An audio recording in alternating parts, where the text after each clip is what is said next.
Hi everyone, my name is Shauna in case you don't know, and welcome back to another video. In today's video I'm going to be talking about the 2007 movie December Boys. I of course watched this movie for Daniel Radcliffe. He was one of the main characters in the movie, but despite the movie poster advertising, he's not actually the main character. The main character is this boy named Misty, and even then he's more of like a loose main character because it focuses on so many different characters. But I guess Daniel Radcliffe was the most well-known actor in that film, so they were just promoting him a lot on the movie poster, which I don't mind. I mean, it probably gets more people to watch it because they see Daniel Radcliffe right on the poster.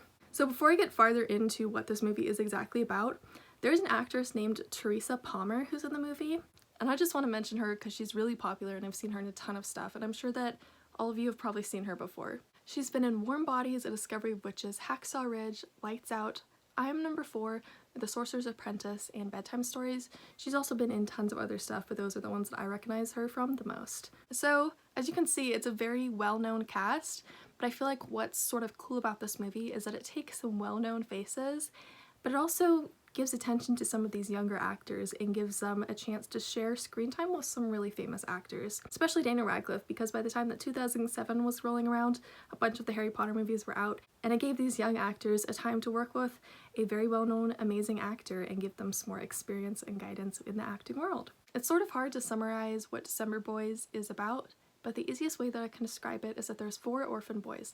They have no parents, they're living in an orphanage with some nuns. And the orphanage gets some money, so they're able to send these 4 boys on a summer holiday. Well, on the summer holiday, they are getting a sense of freedom that is really fun for them, but they also find out that there is a couple who is interested in adopting one of them, and somewhat of a competition ensues from there. This is based on a book which I have not read yet, but I will be adding it to my want to read shelf on Goodreads that I get around to reading at some point in the future. I thought there was great cinematography in this film. I really liked all the camera shots that they got, and I thought that there was really beautiful nature shots. And it took place in Australia, which is a setting that I feel like we don't see enough in movies, and I really appreciated that because I got to see all these parts of Australia and the ocean that were just so beautiful and nice to watch. It's a very relaxing film to watch, and I almost feel like it could have been bordering on a fun, family-friendly movie with kids. However, there was unnecessary nudity in the film. There was a sex scene, and both of those things felt very unnecessary to the story. And I feel like if they just took those more adult content out of the film, it would 100% be a fun family movie. But in all honesty, if you've seen the movie, why do you think they showed boobs so much? I mean, you only really see that in rated R movies. I do have one more praise for this movie, and that is that I thought that the soundtrack was very calming and fun. I'm a huge fan of movie soundtracks, and I really like this movie soundtrack, and I would definitely be listening to it in the future if I can find it on YouTube. December Boys is somewhat of like a smaller, less known film, and unfortunately when they're like smaller, less known films, sometimes it's harder to find their soundtrack on YouTube or Spotify to listen to, so I'm hoping that this one will be on YouTube for me to listen to. Oh, did you see my finger? I did yard work. I shouldn't do yard work because I always hurt myself. See this hand too. Now onto some parts where the movie fell flat for me. So first of all, I felt like it was very lackluster in many elements of the movie. I would say that this was more of a mediocre film as opposed to like an amazing film that I could rave about nonstop for hours. It honestly took way too long to set up the story and the plot. I'd read what the plot was going to be about before I watched the film, and I've now described the plot to you, but you don't really see the plot until you get like 40, maybe more minutes into the movie. But for movies, I sort of like when there's a plot more up front so that I can expect sort of what's happening in the movie. I thought that the ending was very disappointing and not satisfying at all. It was not what I expected and not what I wanted and not what I felt what was best for the movie. It just rubbed me the wrong way and didn't sit right with me. I mean, the ending was sure cute, but it is not an ending that I'd look back on with any favorable or likable thoughts. And last thing for this non-spoiler section, because I do have a few spoiler thoughts and I need to comment on, there were a lot of things left unexplained in this film that could have been major symbols, but they just weren't elaborated on, they weren't given enough screen time, they weren't given enough thought. And these symbols weren't given enough thought, so much so that they were awkward to have them in there. So first of all, there's this random horse that I feel like was supposed to have a meaning, but because it was just shoved in there randomly in different scenes, it didn't really have a point to the movie. It just lost its meaning. And I'm sure the book may have given it meaning, but in the movie, there was no meaning. It wasn't incorporated into the film well enough. It was just this horse that just happened to be there that you could tell was edited in. Next up is the visions that Misty was having. Felt like they should have had some deeper meaning. but at the end of the film, that was just tossed out the window and there was no deeper meaning. But it felt like they should have meant something, but they didn't. And then the giant fish named Henry. I mean, if you're gonna include a giant fish named Henry that has somewhat of a scene in the movie, you better have a good reason for it because it's a giant fish named Henry. You can't just have this huge fish and just ignore it and not talk about it. Like, what? I felt like there was something more that should have happened with that fish.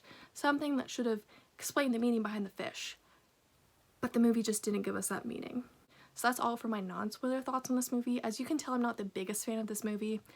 I did think that most of the cast, especially Daniel Radcliffe, were incredible in this film, but it was somewhat of a miss for me on several elements. Now onto my spoiler section. If you don't want to see spoilers, feel free to click away. If you're okay with seeing spoilers, then feel free to keep watching.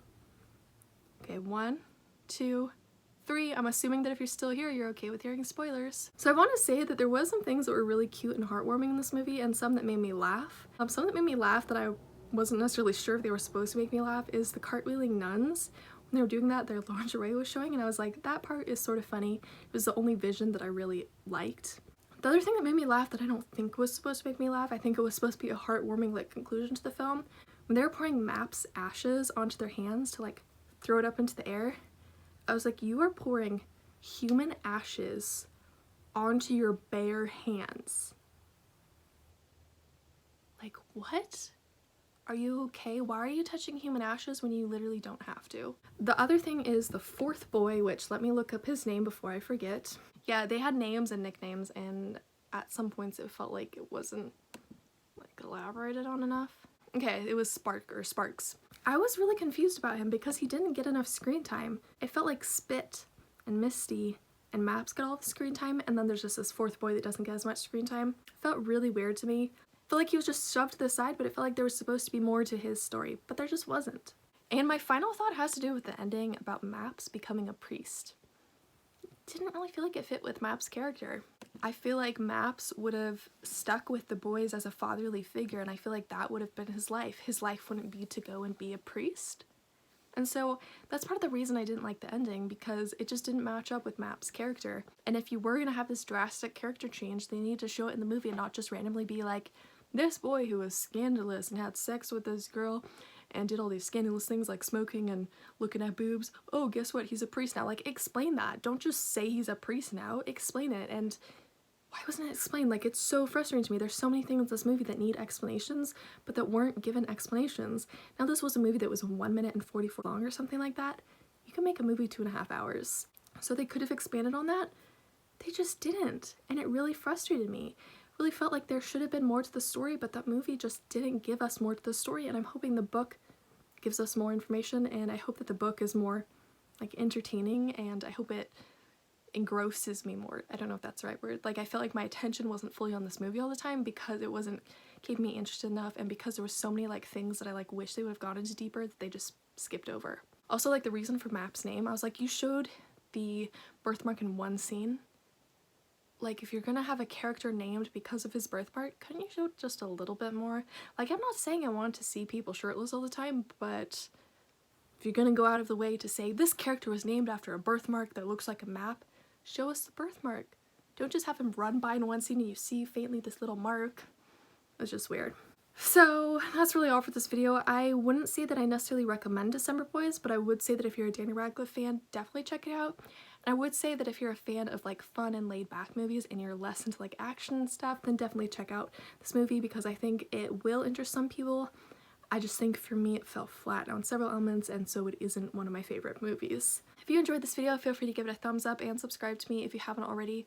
This was part of my Daniel Radcliffe series where I talk about all of his movies and TV shows, so I'll be linking the playlist to that series down in the description below. Since I tell you what streaming services I watch these movies on, I want to be clear that this one is not on any streaming service. You have to either pay to buy it or pay to rent it. I paid to buy it off of Google Play. I believe it was $5.99 or $6.99 off of Google Play, and I got a gift card because I bought Google One because I need more storage in Google Drive. And so then they sent me like a little free gift card, and that's how I got the movie. So I upload videos 3 times a week, so I'll see you tomorrow for my next video. Until next time, goodbye!